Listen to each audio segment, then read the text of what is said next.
Welcome, and I will say this is one of my favorite topics. I love talking about ways to develop a master memory. I learned some of these techniques 20 years ago.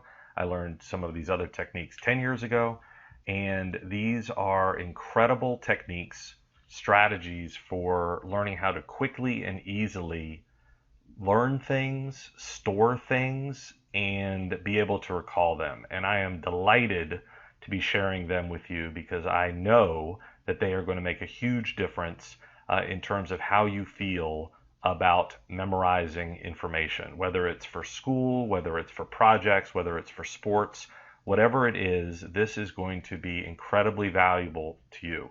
And there are a couple of ways that they cannot be valuable for you. And I'm going to talk about those things that might come up that might keep you from unlocking the power of these strategies. But I'm going to do my best to try to prevent you from falling into these traps. Because first and foremost, if you can quickly and easily memorize and store information and then recall it, everything becomes easier for you. And I want you to have that. So let's embark on this journey together. I love this stuff and I'm delighted to be sharing it with you.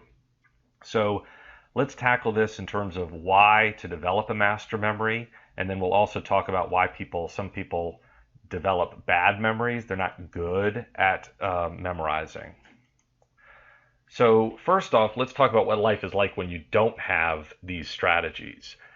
One big problem is that you have to learn something over and over again. And I put learn in quotes because you're not really learning it. You're not really memorizing it, but you are just sort of hearing it and seeing it or reading it, and you still don't get it. You have to spend lots of time cramming for tests.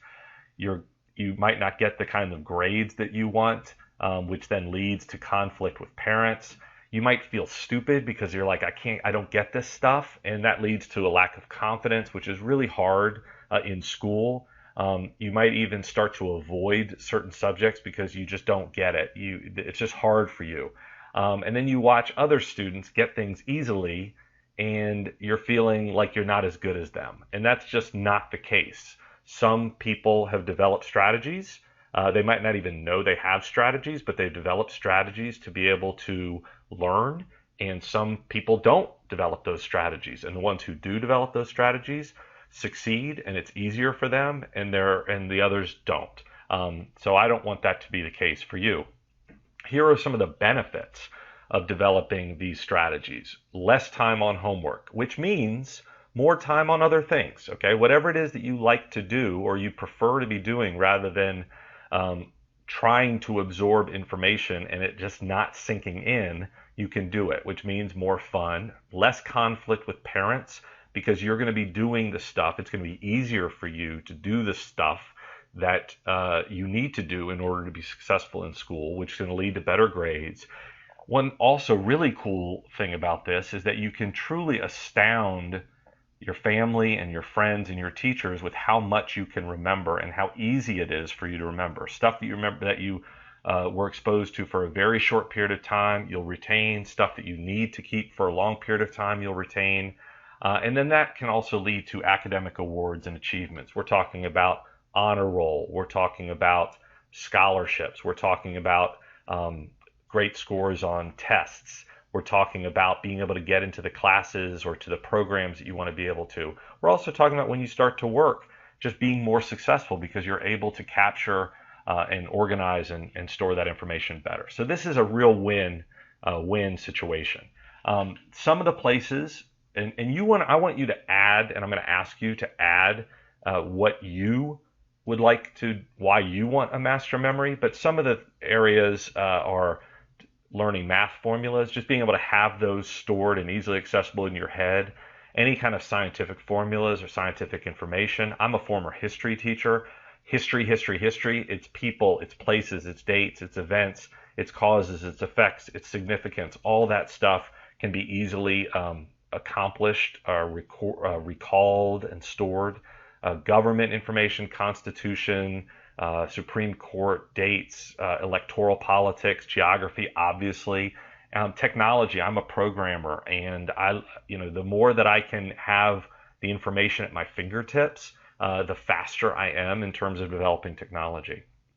And then here are some real specifics. You can talk about presidents, dates, accomplishments, constitutional amendments, American history, poems, literature, inventions, inventors, speeches, math formulas, English vocabularies you're preparing for SAT or PSAT, math facts, grammar rules. If you're an actor and you're trying to memorize scripts or plays or monologues, any types of numbers, historical quotes, everything. It truly is anything that you need to capture and store in your brain, which is for the most part everything that you're going to be exposed to at school, is how can you have that accessible so that you can use it when you need to. You can use these master memory techniques to do that.